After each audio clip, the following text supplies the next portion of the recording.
Hello, happy believers. This painting is called Healing, Finding a Voice. Finding our voice is very important, as we need to speak our truth without fear, not to feel intimidated by other people, and to recognize we are all individuals with different perspectives, opinions, viewpoints, and let us rejoice in our diversity. All individuals are unique and need to be heard. God also had a voice, and he needs to be heard. He can use people who feel vulnerable.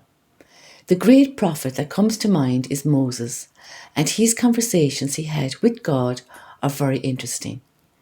If you enjoy the content, please like, subscribe, and share. God calls Moses. Exodus chapter 3, verses 1 to 12. One day, while Moses was taking care of the sheep and goats of his father-in-law Jethro, the priest of Midian, he led the flock across the desert and came to Sinai, the holy mountain. There the angel of the Lord appeared to him as a flame coming from the middle of a bush. Moses saw that the bush was on fire, but that it was not burning up. This is strange, he thought. Why isn't the bush burning up? I will go closer and see. When the Lord saw that Moses was coming closer, he called to him from the middle of the bush and said, "Moses, Moses." He answered, "Yes, here I am." God said, "Do not come any closer. Take off your sandals because you are standing on holy ground. I am the God of your ancestors, the God of Abraham, Isaac, and Jacob." So Moses covered his face because he was afraid to look at God. Then the Lord said, "I have seen how cruelly my people are being treated in Egypt. I have heard them cry out to be rescued from their slave drivers. I know all about their sufferings, and so I have come down to rescue them from the Egyptians and to bring them out of Egypt into a spacious land, one which is rich and fertile, in which the Canaanites, Hittites, Amorites, Perizzites, Hivites, and the Jebusites now live. I have indeed heard the cry of my people. I see how the Egyptians are oppressing them. Now I am sending you to the king of Egypt so that you can lead my people out of his country." But Moses said to God, "I am nobody. How can I go to the king and bring the Israelites out of Egypt?" God answered, "I will be with you, and when you bring the people out of Egypt, you will worship me on this mountain. That will be the proof that I have sent you." Reflection. When God said to Moses, "I am sending you to the king of Egypt to bring the Israelites out of Egypt," Moses replied, "I am a nobody." How could God choose him? He had lived as an Egyptian prince for half his life, and then he realized he was born of Hebrew parents and had a brother, Aaron, and sister, Miriam. He was torn between the God of the Egyptians and the God of the Hebrews.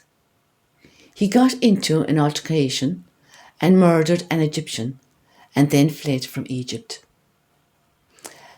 And now God was asking him not only to return, but to go to the king and bring the Israelites out of Egypt.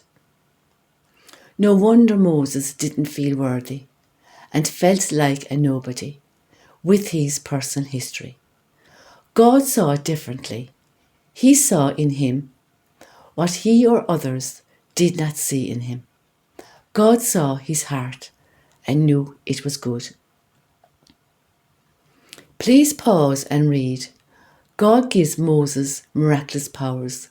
Exodus chapter 4, 19 to 21. I will read what follows that reading. But Moses said, "No, Lord, don't send me. I have never been a good speaker, and I haven't become one since you began to speak to me. I am a poor speaker, slow and hesitant. Reflection. After God had shown Moses the miracle of his stick turning into a snake and back again, his hand becoming diseased and healed again, and then being told that in spite of these two miracles, they still will not believe you. And if they refuse to listen to what you have to say, take some water from the Nile and pour it on the ground. The water will turn into blood. It seems then that Moses was getting more anxious, realizing that all this is really happening and going to happen in Egypt. He then turned around to God and said, "Don't send me." And he had a wonderful excuse. As he said, he was never had or never has been good at speaking. He was never been a good speaker. But the Lord said to him, "Who gives man his mouth? Who makes him deaf or dumb? Who gives him sight or makes him blind? It is I, the Lord. Now go, I will help you to speak, and I will tell you what to say." But with this reply, his anxiety increased, and Moses answered, "No, Lord, please send someone else." Moses didn't understand that it would be God speaking through him, and that God would give him the words and power to speak. God got angry but didn't relent. Imagine saying no to God straight out, as Moses did. God found a solution in Aaron, his brother, becoming his spokesman. At this, the Lord became angry with Moses and said, "What about your brother Aaron, the Levite? I know that he can speak well. In fact, he is now coming to meet you and will be glad to see you. You can speak to him and tell him what to say. I will help both of you to speak, and I will tell you both what to do. He will be your spokesman and speak to the people for you. Then you will be like God, telling him what to say. Take this walking stick with you, for with it you will perform miracles." Moses returns to Egypt.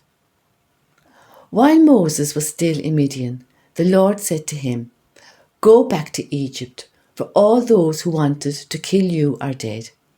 So Moses took his wife and his sons, put them on a donkey, and set out with them for Egypt, carrying the walking stick that God had told him to take. Exodus chapter 4, verses 27 to 31. Again the Lord said to Moses, "Now that you are going back to Egypt, be sure to perform before the king all the miracles which I have given you the power to do." Meanwhile, the Lord said to Aaron, "Go into the desert to meet Moses." So he went to meet him at the holy mountain, and when he met him, he kissed him. Then Moses told Aaron everything that the Lord had said. When he told him to return to Egypt, he also told him about the miracles which the Lord had ordered him to perform. So Moses and Aaron went to Egypt and gathered all the Israelite leaders together. Aaron told them everything that the Lord had said to Moses, and then Moses performed all the miracles in front of the people. They believed, and when they heard that the Lord had come to them and had seen how they were being treated cruelly, they bowed down and worshipped. Exodus chapter 6, verses 10 to 13. Then the Lord said to Moses, "Go and tell the king of Egypt that he must let all the Israelites leave his land." But Moses replied, "Even the Israelites will not listen to me. So why should the king? I am such a poor speaker." The Lord commanded Moses and Aaron, "Tell the Israelites and the king of Egypt that I have ordered you to lead the Israelites out of Egypt." There is so much more to be said about Moses, but I don't want my videos to be too long. 1 year later, Moses was giving speeches. This proves he got over his fear of public speaking. He found his voice with the help of God and became a prophet. Here are the 3 speeches Moses made after 1 year of going back to Egypt. First speech, Deuteronomy chapter 1, 1-4, 43. Second speech, Deuteronomy chapter 4, 44, 11, 32. Third speech, Deuteronomy 21, verse 1-33, 29. Please like, subscribe and share so we can all live our wonderful Catholic faith together in all its richness. Next painting, very, very soon. Watch this space. Until then, remember, all things are possible with God.